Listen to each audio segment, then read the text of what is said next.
Good morning, good afternoon, good evening, dear participants, excellencies, dear colleagues. I'm Shariful Islam, representing Minamata Secretariat.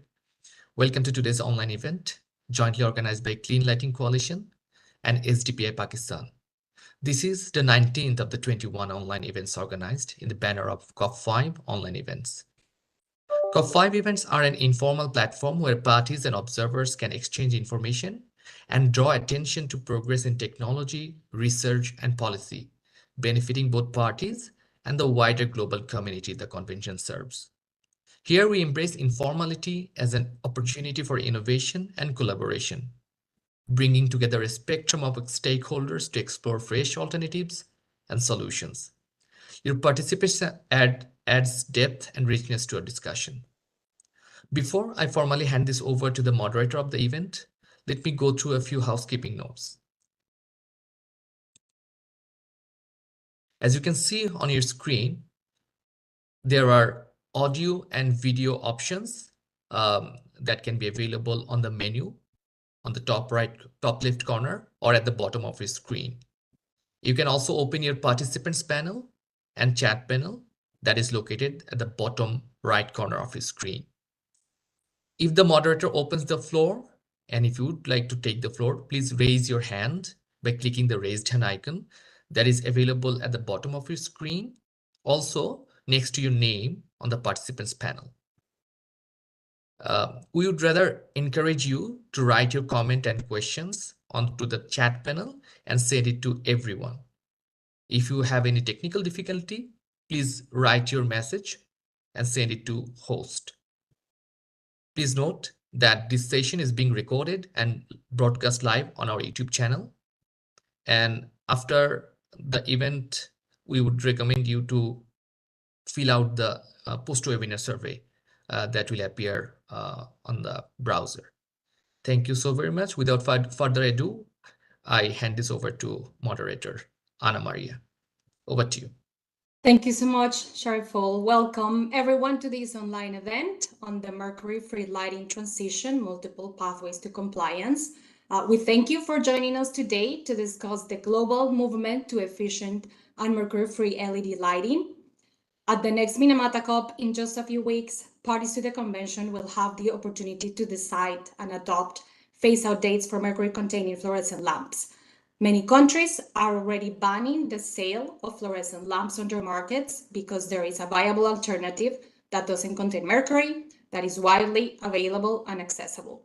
In fact, more than 60 countries around the globe are already leading the transition from fluorescent lighting to LED technology, and they are using various regulatory pathways to phase out fluorescence and comply with obligations ahead of phase-out dates already adopted by the parties at COP4. As you know, the parties have already agreed to phase out compact fluorescent lamps, or CFLs, by 2025, and the remaining categories will be up for discussion at this COP. So it is in this context that we wanted to share new research, resources, and information to all Minamata stakeholders, and to bring a panel with policymakers and industry partners that are leading the charge to share their experience on championing these efforts in their own countries. We will be hearing today about an assessment of the global lighting market, the readiness of countries across the globe to phase out fluorescence, the benefits of this transition. We will hear about tools policymakers are using to phase out this outdated technology, how industry is paving the way, all highlighting the opportunity for a mercury-free lighting transition that is robust, attainable, and equitable. And with that, I would like to welcome Rachel Commander, our first speaker. She is currently the Global Campaign Lead for the Clean Lighting Coalition.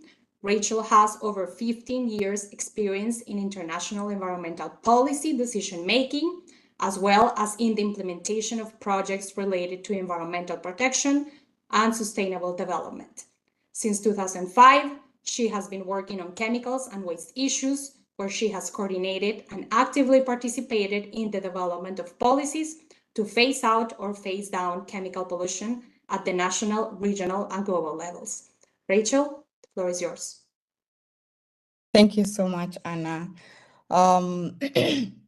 I will talk about an assessment that we did of the global lighting market. And in my assessment, in my presentation, I will cover the following topics: summary of the data collection process, the lighting policies, initiatives, and manufacturing, market findings, and cost of delay. So the assessment goals for the study that we carried out this year. CLIC, the Clean Lighting Coalition, sought to understand whether the economics supported a global phase out of fluorescents, and also to find out the situation with regards to local domestic lighting manufacturing and assembly, especially in the global south.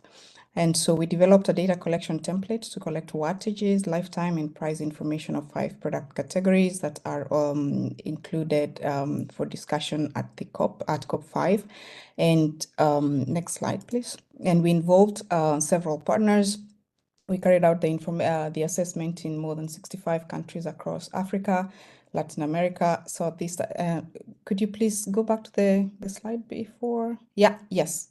And so we carried out the assessment in Latin America, Southeast Asia, Arab countries, and Africa. And our partners gathered over 400 models of both mercury-containing fluorescent tubes and linear tubes. So basically, the linear tubes, we focused on the T12s, T8s, T5s, and the compact fluorescent lamps. We focused mainly on the non-integrally ballasted CFL NIs, the 4-pin and the 2-pin. Next slide, please. So these are the lamps that the lamp types and which are primarily professional lighting products. And therefore, they tend to be sold in batches or shipments to end users like supermarkets, offices, so for large scale use. And so the key points to note on these lamps is that the volumes of the T8 lamps is by far the largest in the market. There has the largest market share for linear fluorescent lamps, especially in the developed world. The T12 fluorescent lamps can be replaced with T8 LED retrofit lamps as they have the same G13 caps. And it is estimated that T5 fluorescent lamps are less than 5% of the international market. And they failed to capture more of the market due to the advent of LED lamp solutions entering the market soon after the development of the T5 fluorescent lamps. With regards to the non-integral ballasted lamps, they also make up a very small percentage of currently in the local market because this lamp is being replaced by LED luminaires everywhere. Next slide, please. Here is a recap or an overview of the momentum towards mercury-free lighting globally, where more than 60 countries representing 70% of the fluorescent lighting market have initiated actions for a smoother transition to all LED lighting. And these efforts, they range from development of efficiency standards to bulk procurement to off-grid solar segment, to growing the off-grid solar segment to achieve the Sustainable Development Goals number 7, and therefore leading to a growing LED market. What is needed now is a global regulatory framework to take care of the remaining 30% and therefore protect the underregulated markets from potential dumping of toxic fluorescent lamps. Next slide, please. This slide shows the evidence of a growing LED manufacturing and assembling base in over 30 countries across different regions in the global south. And from this map here, and also from our study, we noticed that the fluorescent manufacturers are mostly located in Asia Pacific region, but they also produce LED. They're also the same producers of LEDs, and therefore a phase out would be seamless. And there is also growing LED assembly in Africa and also the Latin American and Caribbean region as import-based markets. This phasing out fluorescent would encourage further investments in local assembly in these regions, basically local assembly of LEDs in these regions with economic benefits through increased revenue and employment. Next slide, please. This graph depicts, sorry, let's just go back one more slide. Next.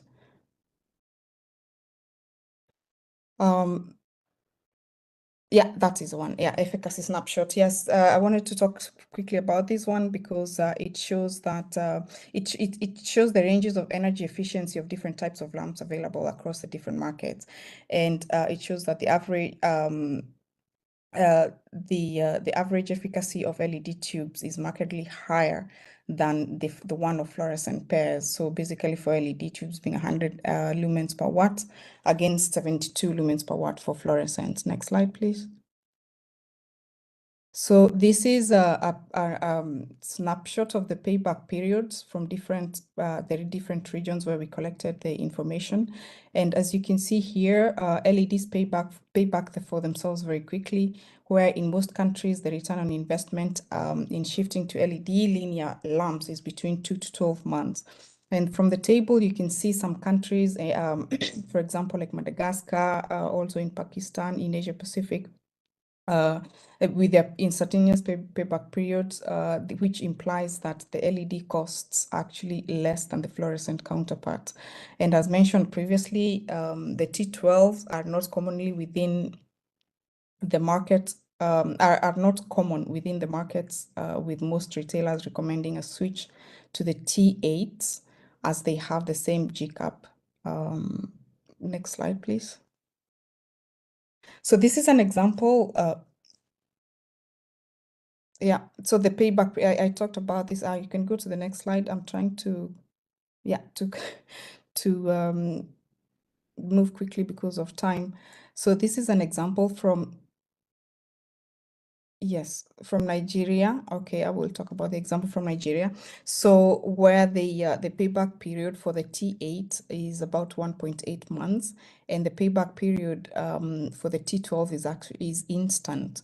And we have several examples, as if you can go to the next slide, from Pakistan to South Africa to India. For example, here for India, you can see the payback period for the T8 lamp is 9 months. The next one, yeah, this is an example of Indonesia, where the T8, the payback period for a T8 lamp is 2.4 months, and for the T12 is instant. And we shall share these slides so that you can go through all this information in detail at your own time. But the general takeaway here is that the LEDs pay back themselves way quickly. This is also an example from Brazil. That also shows the payback period for a T8 lamp being 2.8 months. If you see down there, 2.8 months. And so, and also just to mention that LEDs are also, they consume half the energy that the fluorescents consume. So the gain is not only on the cost, but also on the energy consumption. Next slide, please. Yes, this is also an example from Mexico, T8s and T12s, with the 5.5 months and 7 months for the T12, the payback period. Next slide, please. Yes, this is an overview of the regional benefits of phasing out fluorescent lamps, and we have calculated what the benefits would be, cumulative benefits for if the LFLs, linear fluorescent lamps, were phased out by 2025. And you can see there in Asia Pacific, it would be 156 metric tons. This is of mercury that would be avoided, and this is from the lamps themselves and also from the power stations. And CO2, it would be 2,820 million tons of CO2 emissions avoided, and the electricity bill savings would be amounting to 1,141 billion USD. For Latin America and Africa, the savings would be much lower, just also because they do not have power stations. That and so their calculations are much lower, but the benefits are significant as well. Next slide, please. This is this is also the cumulative benefits of a global phase out, just as this is globally. So the previous slide was focusing mainly on 3 regions. So this is globally, and if linear fluorescent lamps were phased out by 2025, Globally, there would be 183 metric tons of mercury saved. And then you can see here that if a delay of 2 years, so from 2025, if a phase out date was agreed to be 2027, then there would be a lot of mercury that would continue being in circulation for those 2 years, and therefore the cost of delay is quite significant. It's actually expensive because also financially, it is also a lot of money. You can see the difference there that with a 2027 phase out date, the financial savings would be 1.10 trillion in comparison to a 2025 phase out date of where 1.33 trillion would be saved. So the takeaway here is about the cost of delay. It is expensive with regards to financially, with regards to CO2 emissions, and with regards to metric tons of mercury that would continue being in circulation if a decision is delayed. Next slide, please. And here we have a petition where organizations from across the world, spanning from broad range of institutions, movements, from environmental to chemical organizations, public health advocates, private sector and climate justice groups, urge the international leaders to say farewell to fluorescence and ban toxic mercury lighting. And the reason being that many countries are banning the domestic sale of these mercury-added lamps, but there are still regulatory loopholes that allow manufacturers to continue exporting fluorescents to unprotected markets. And therefore, COP5 would go in history as the COP that ends the toxic and inefficient fluorescent lighting if the leaders agree and the decision makers agree to take this decision. So we welcome you all to sign the petition. You can click on that QR code to sign the petition and join other organizations that want the same. And then on the right is the QR code that leads you to the report of the global assessment of the market analysis and assessment that we have carried out. And it has very, very interesting information and latest data with regards to the feasibility of LEDs economically in a lot of countries in the Latin American region, Africa, and Asia Pacific. And in all cases, just to conclude, I want to say that our findings are that in all cases, LEDs are more efficient than fluorescents and pay back for themselves very, very quickly. Thank you so much, and I'm happy to answer any questions at the end of the session. Thank you so much, Rachel. As a reminder to participants, on the chat, you'll be able to see a link to where the materials of this session are going to be posted. And then there are also links to the petition and the global report that Rachel just explained so that you can go ahead and find out those resources. And of course, we'll have Q&A at the end. So I encourage you as well to start typing your questions in the chat and we can review those at the end of the presentations. We would like to welcome next Dr. Saigam Abbas. He is a distinguished professional serving as Deputy Director of Chemicals at the Ministry of Climate Change, the government of Pakistan. With a rich experience spanning over 18 years in the field, he has emerged as a leading expert in his domain. Dr. Saigam has undertaken roles that have contributed significantly to environmental initiatives in Pakistan. He served as the National Project Coordinator for the Mercury Inventory Pilot Project, showcasing his expertise in managing intricate environmental projects. Furthermore, he played a vital role as the MPC in the management of mercury and mercury-containing waste project, highlighting his commitment to sustainable waste management practices. Dr. Abbas, the floor is yours.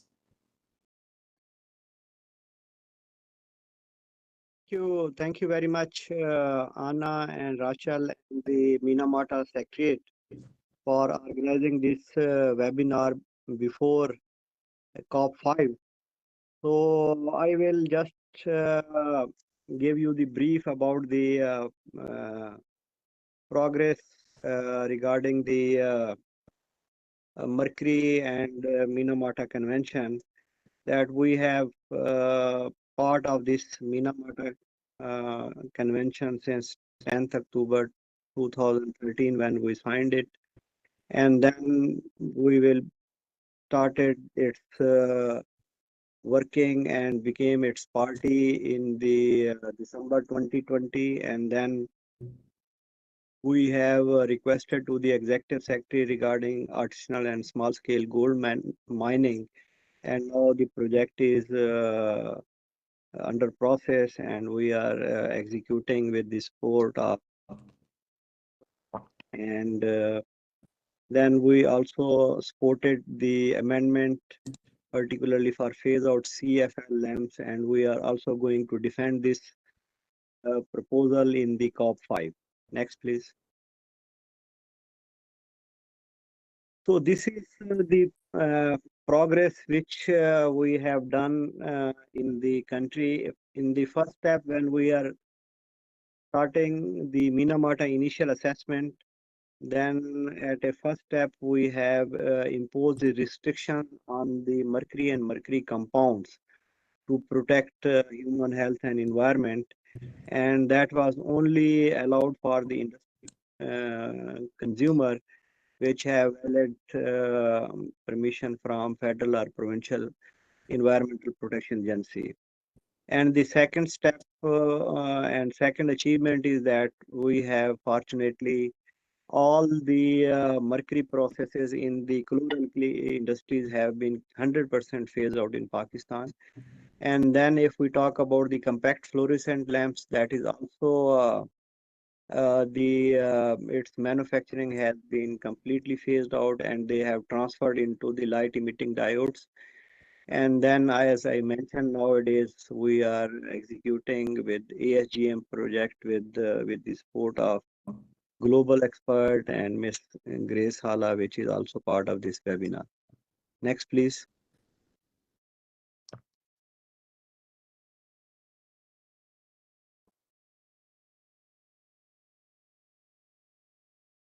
So with the support of CLIC, we have made some intervention, as well as SCPI has worked about these initiatives in the lighting sectors. And we have conducted 7 different areas in Pakistan. And then that was initially its cost was high, about 20.7% for ICs and 14% for CFLs. And then fluorescent linear tubes are, however, still available in approximately 90% of the relevant marquees due to the high cost of the LED linear tubes that come with the structure intact. Next, please.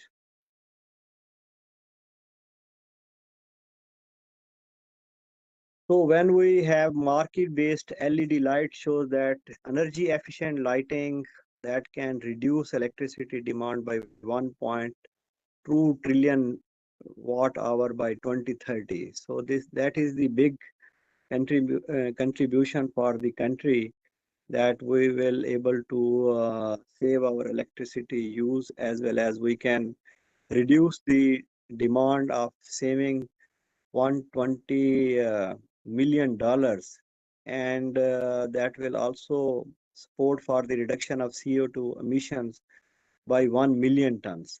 So they have both advantages. One is the saving of energy, as well as the reduction of CO2 emissions. Next, please.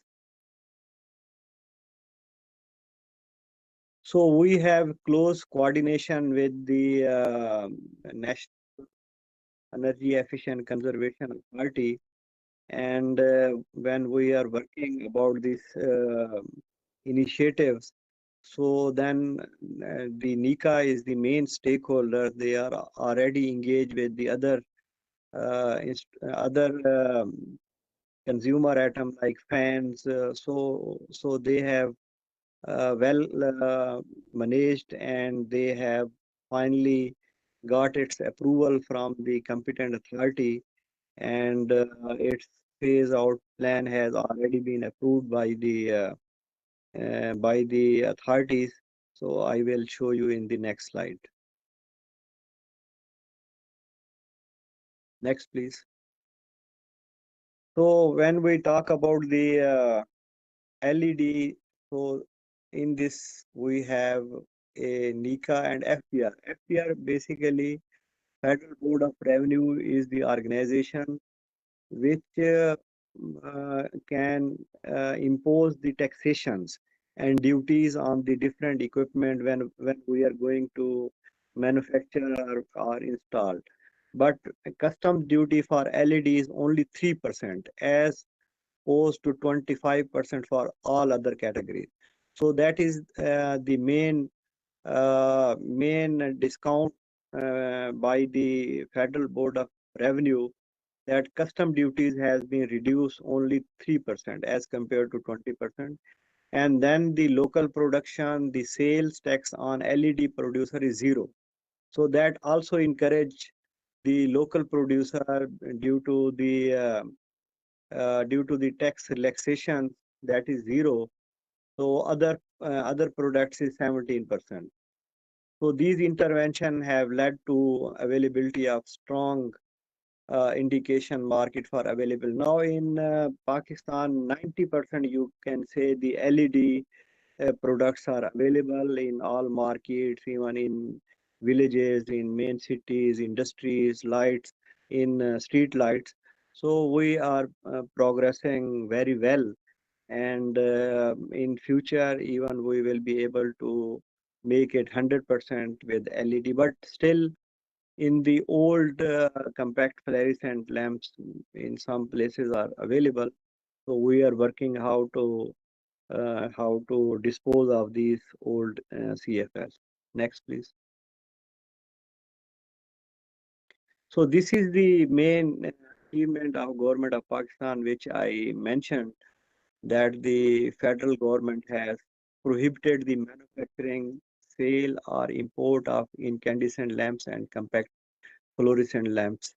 That notification was issued by the federal government, which is chaired by the Prime Minister of Pakistan.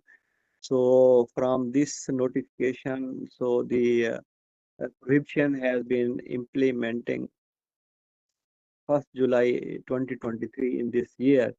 So that is the big achievement for in this sector. So now we are complying about these restrictions, and we are vigorously following with NICA and with relevant stakeholders. Next, please.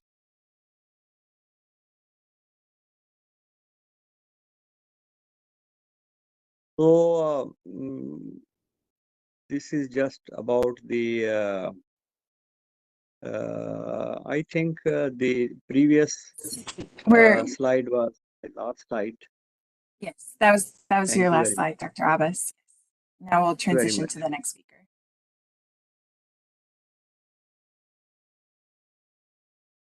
Abbas, any final remarks? Yeah, final remarks from my side.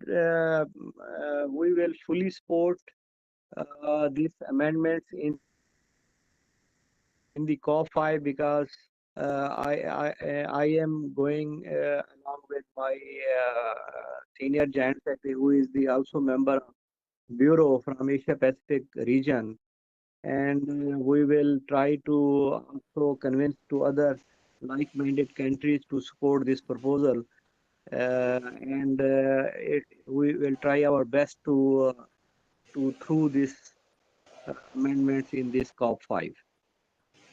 Thank you.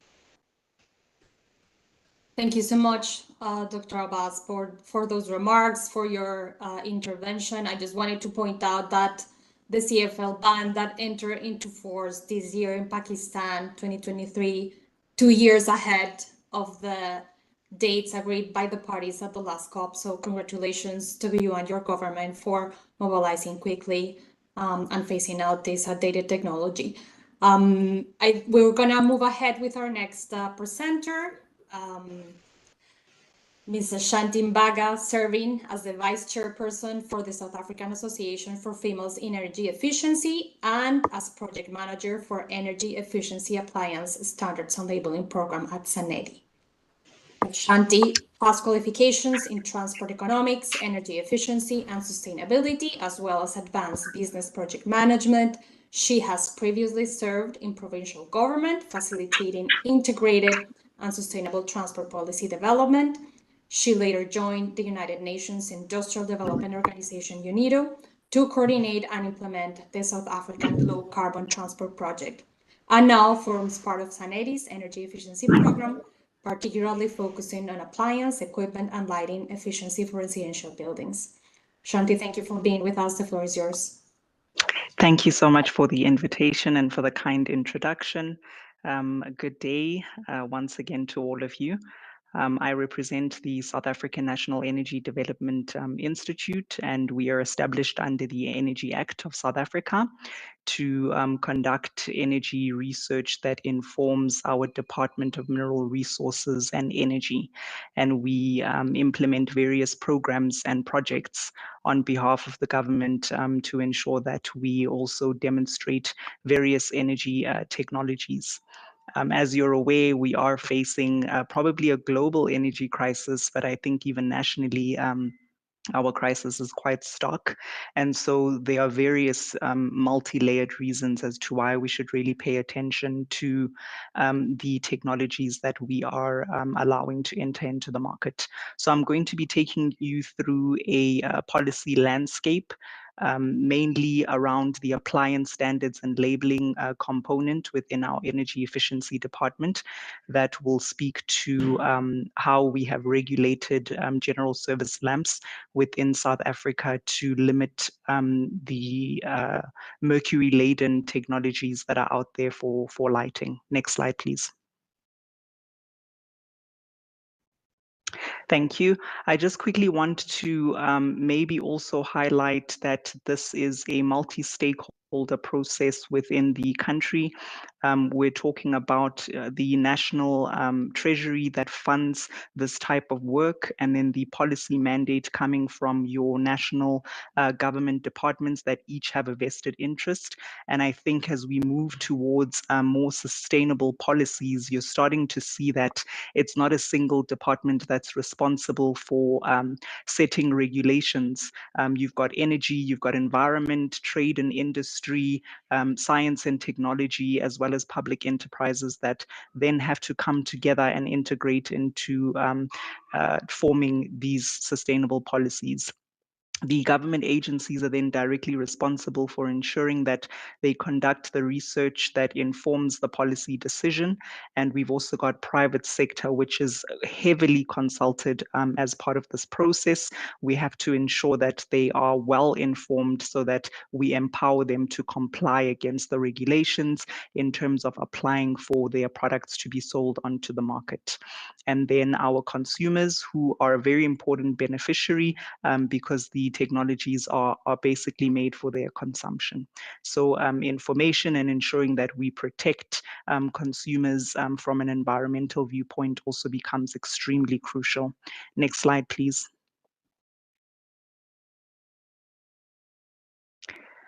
I'm going to speak into the cost-benefit analysis that informed our minimum energy performance standards for higher efficiency lighting that we have just had approved earlier this year, that will be in full effect in the coming year. As of May 2024, you will no longer be allowed to have lamps that do not fit into these regulations on the South African market.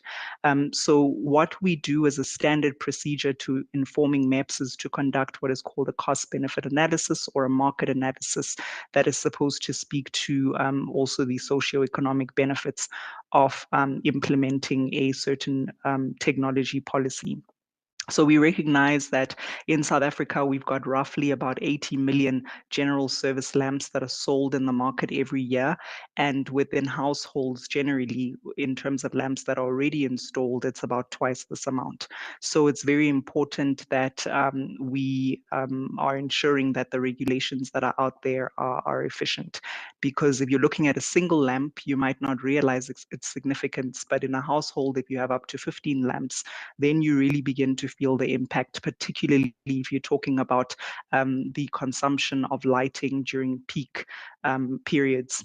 And so it was very important for us to go ahead and conduct the study. It looked at 3 scenarios, a higher discount rate, lower enforcement rate, or delaying the MEPS, which is something we always look into to allow time for the market to adapt. And so that's not doesn't always have the highest benefit in terms of realizing the payback sooner, as was presented earlier. And so we try to then prove the stronger cases and put those forward as recommendations. So I've also just reflected the rationale for why it is we needed to go into this work. Next slide, please.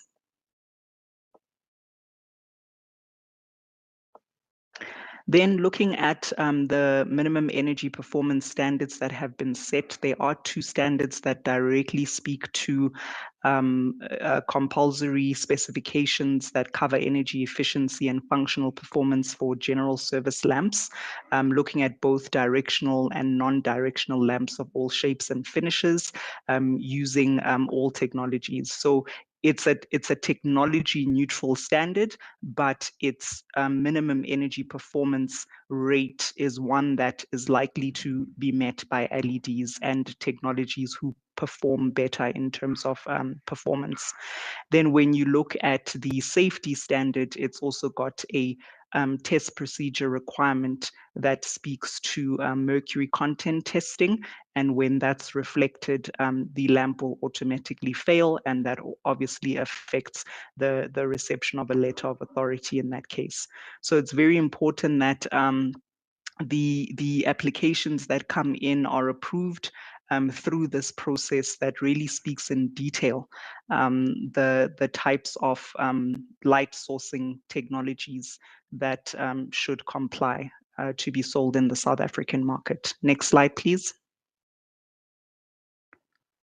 So this mainly speaks to the safety standard that I had included. I also just put in a few definitions that appear in the standard so that you clearly see which lamps are being referred to that include mercury content. And then the test procedure, I've just taken an abstract there to show you that once mercury is detected in the lamps, they are automatically discounted from the approval process. And that's for all non-LED lamps that go through the test procedure. Next slide, please.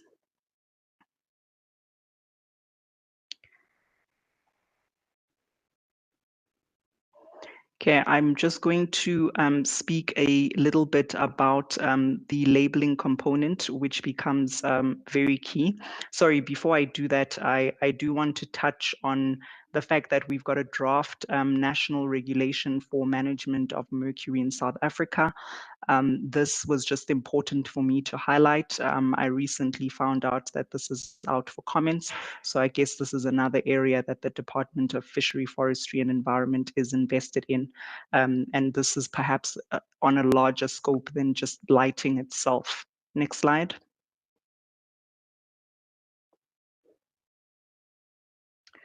I'm missing, do you have a slide on the energy label? I think it came before this one.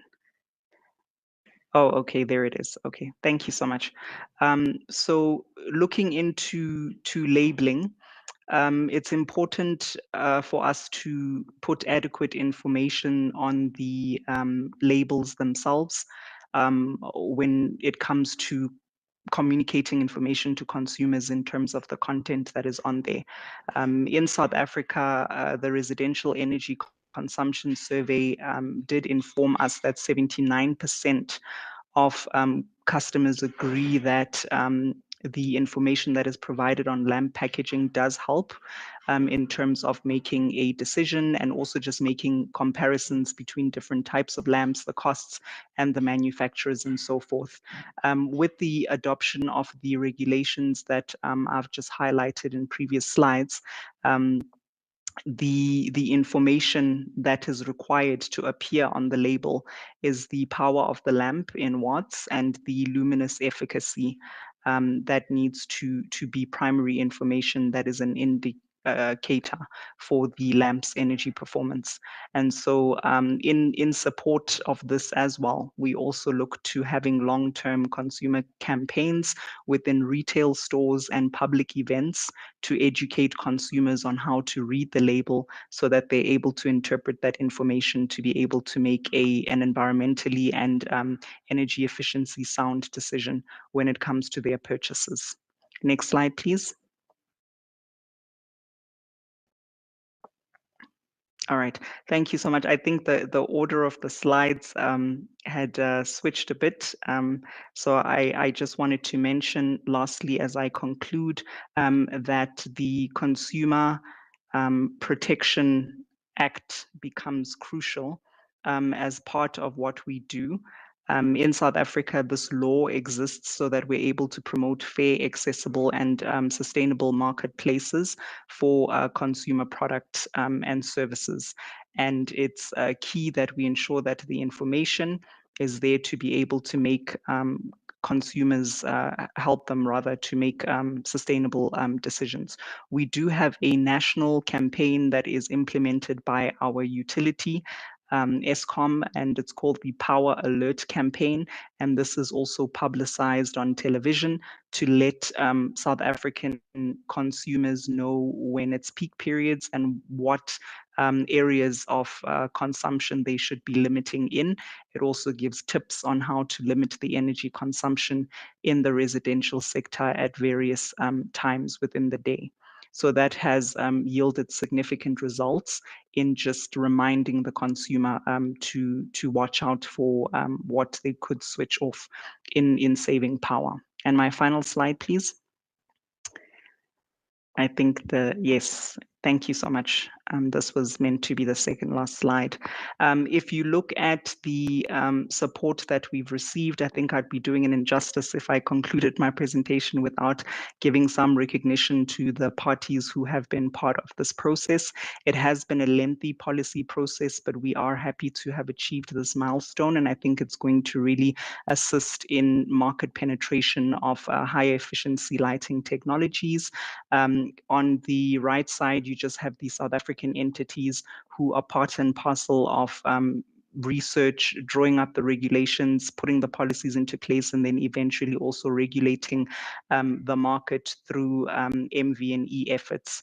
And then on the left side of the slide, we've got entities who have been quite instrumental to assisting in terms of technical support and providing funding along various aspects of the projects. The MEPs were also developed and based on the U4E's model regulation guidelines for general service lamps. So that's another useful resource that other countries who are looking to go down the same route can also attend to or make reference to. Then just to also thank CLASP for their support for giving input to the GSLs and also our newest minimum energy performance specifically for street lighting luminaires, which are also taking the same direction so that we can ensure sustainability and environmental well-being in that space. So thank you so much for the opportunity.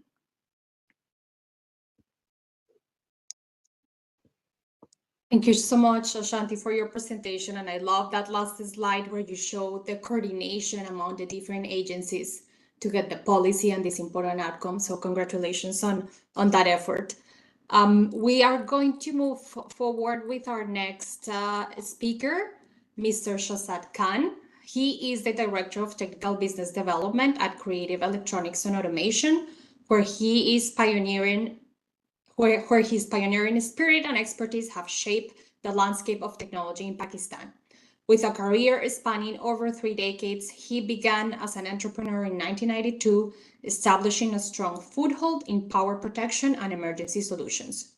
Under his leadership, Omron products found a prominent place in the local market, overcoming stiff competition.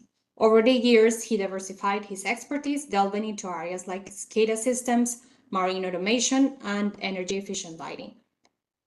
Mr. Khan, the floor is yours. Very much. I thank you for giving me time and attending this webinar as panelist.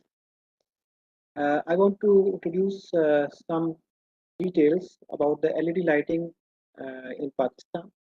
Actually, they started about 4 to 5 years back. We were about 3 to 4 industries who were facilitated by Government of Pakistan, especially Engineering Development Board and FPR, in exemption of taxes and duties and making it viable for the assembling and manufacturing of LED lighting in Pakistan. And now there are more than 50 factories within 4 years assembling and manufacturing LED lighting of all sorts, starting from the lamps to outdoor lighting like street lights. Everything is now assembled and manufactured in Pakistan. Almost, you can say, more than 95% import bill is reduced, and a lot of products are manufactured in Pakistan. Secondly, apart from other features that all the panelists and all the people are well conversant that saves energy, I want to have some technical details as well. Actually, LED is a very simple product. If you see, it consists of just an LED, its power supply unit, and it's a fixture. The basic components are 3 components, which are in every LED light. So the maps also, you can say the minimum energy performance standards also covers the standards of these 3 things. Like it contains the optics, the power supplies, the functions, and the fixture parameters. So basically, if we see that the main difference is the technology is basic thing which is missing in the third world country, because we are mostly buying technology from China, and especially keeping in mind the low price buying power of our region, as well as you can see if you go to the North African market, where low prices are the main thing that people want to buy. So maps is basically a very you can say that important thing that was introduced by National Energy Efficiency and Conservation Authority in Pakistan at the right time, because we were having a lot of products with having a lot of high failure rates. So these maps were introduced, and now it's on place to have better quality products in the market. Next slide, please. Next slide.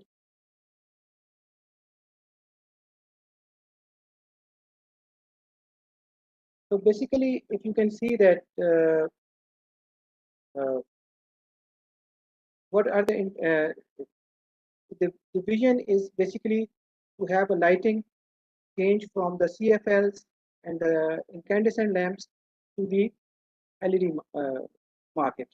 Basically, we have changed.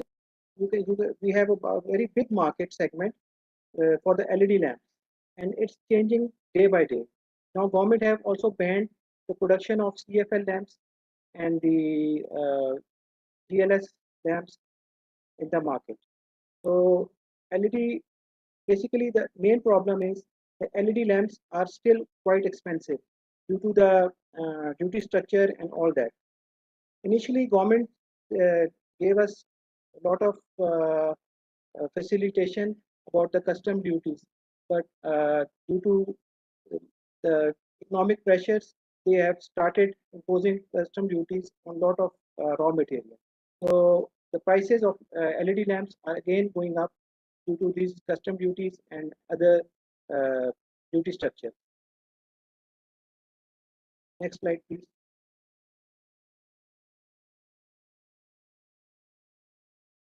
Can I have next slide? Actually, I want to discuss about the lighting industry challenges. Apart from tariff and all these things, there are many things that need to be worked out, especially in the third world countries. Like we don't have the specialized lab facilities to test the lamps as per the MAP standards. Like MAPs define the power standards as well as the lighting standards.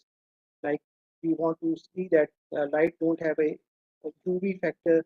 The ultraviolet light factor should be low so that it should not harm your skin or eyes.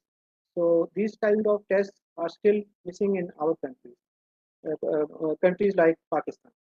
So we need to develop the technology as well as the facilities,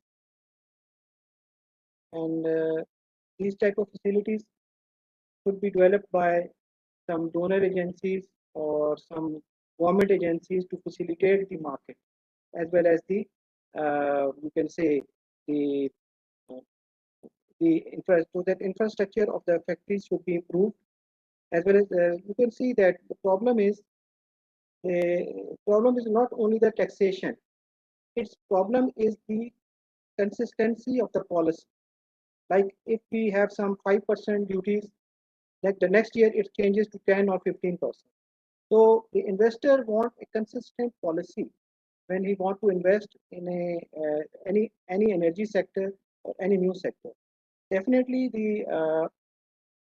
because if they want to have a right product, they want to build a right product. Side by side, the MAPS regulations need to be enforced properly, because there are in markets like Pakistan, there is a regulated sector and unregulated sector. Usually, unregulated sector is much bigger than the regulated sector.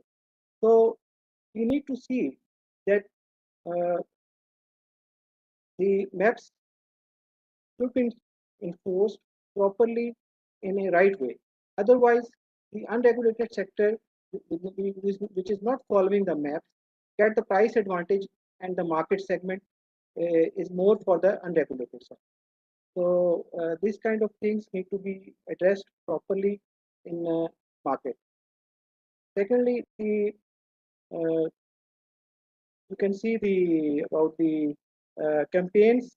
Definitely, I have seen a lot of campaigns run by the government, especially NECA has run a lot of campaigns in the media as well as in the newspapers, electronic media as well.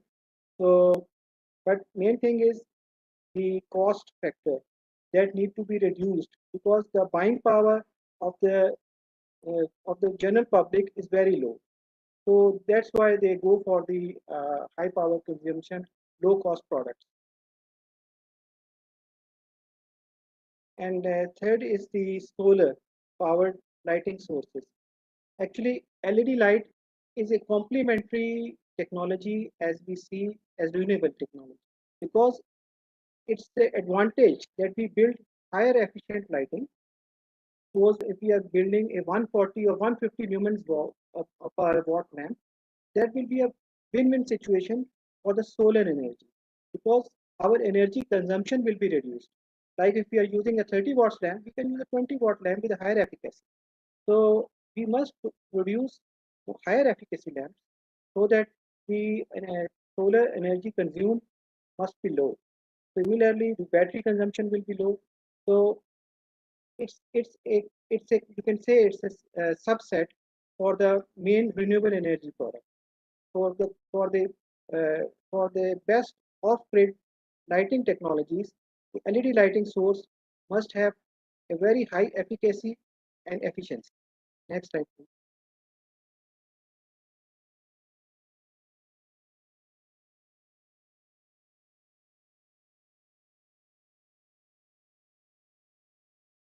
That was your last slide. So, Okay, thank you want very to much. give any final remarks? Yes, actually, finally, I want to say that basically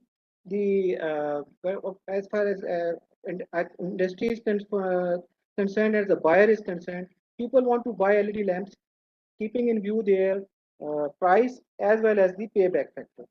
So in Pakistan right now, energy costs have risen too high. So we can see the price of lamps, even they are higher. The energy cost is so high that people are buying LED lamps and especially going in the renewable energy sources. So off-grid as well as grid-tie sources. So this has energy cost has been a major factor in sale of LED lights and renewable energy sources. If there are any questions, I will be happy to answer them. Thank you.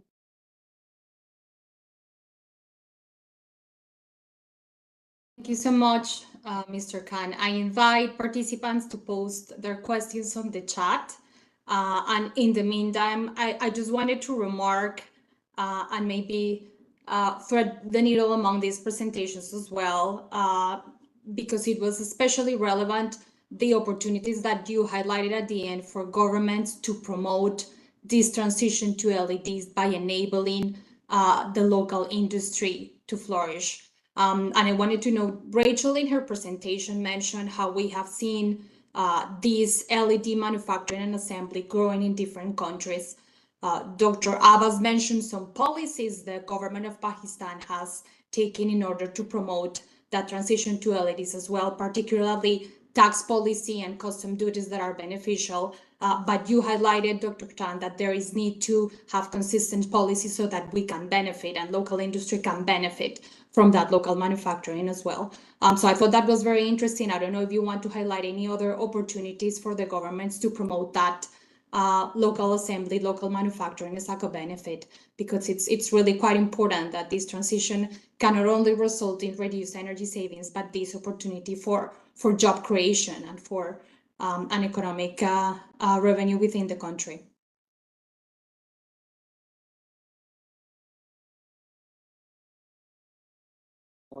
Shall I answer it? Please. Yes. Actually, you are 100% right that consistent policies are the major thing that encourages or attracts the investor, because ultimately all these technologies have to be backed by the investing groups. So the investing groups are more interested in their money rather than renewable energy or you can say energy saving technology. So they are more interested in saving, looking at their safety of their investment. So, and secondly, I want to highlight one important thing is that the technology what we are using in building LED lamps, especially in the third world countries, is not the right technology that's used in the developed countries. So that's why we are having a very low life lamps in Pakistan, and the solid waste is increasing day by day, and that should be addressed as well. So the right technologies should be developed and introduced in the market. So a government can have one function in that as well, that they can introduce the right technologies to the market. They must have some consultancy groups or some engineering groups that can introduce the right, that they must tell the industry that how they can fulfill the maps requirement. And maps is the basic thing. Maps is the minimum energy performance requirement. We can go much beyond the maps, because if we are making suppose high efficacy LED lights, that will save more energy and the carbon footprint will reduce a lot. Like if we are having a maps of 100 lumens per watt and we can make up to 150 lumens per watt, somebody shall teach them that how they can make 150 lumens per watt product. And if we are making a 10,000 hours life product, they can also make a 50,000 hours life product, so that the wastage and the removal of that light should be reduced. Because what's happening is, I have seen a graph that the demand of Pakistan LED lighting, especially for the lamps, is consistent. It should not be consistent. It means that the product quality is not good. Whatever is installed goes wrong after 3 to 4 months. The main aim of LED lighting is it should not go wrong for at least 3 to 4 years. So if even you say 10,000 hours, for a house 10,000 hours is a very long life. At least 5 to 6 years it must work. So the problem that's not addressed properly is that we are not introducing, we are just installing industries, but we are not producing the right product that's required to be produced. Thank you. Thank you so much. I'd like to ask the Secretariat, do we have time for one more question or do we need to wrap up? I think it is time to wrap it up. Thank you. Okay, well, in that case, I wanted to thank everyone that joined us today for this discussion, and thank you, our speakers and panelists. It was very interesting to hear from you on the work that you're doing nationally to advance this transition to LEDs and phase out outdated technology that contains mercury as well. Thank you for sharing your experience and your expertise with us today. As I mentioned, the materials will be posted on the Secretariat website as well. There will be contact information as there if anyone wants to reach out and has any further questions. Thank you very much for this productive conversation, and hope you enjoy the rest of your day. Thank you. Thank you. Thank you very much to Thank all. you. Bye-bye. Bye-bye. Thank Bye. you, Shazasab. Thank you, Ashanti. Bye-bye. Thank you very much for your participations. Thank you, Rachel. Thank you, Thank Anna. Bye. Bye. Free for Islam. And thank you, Shariful. Yeah. Bye bye. Have a nice day.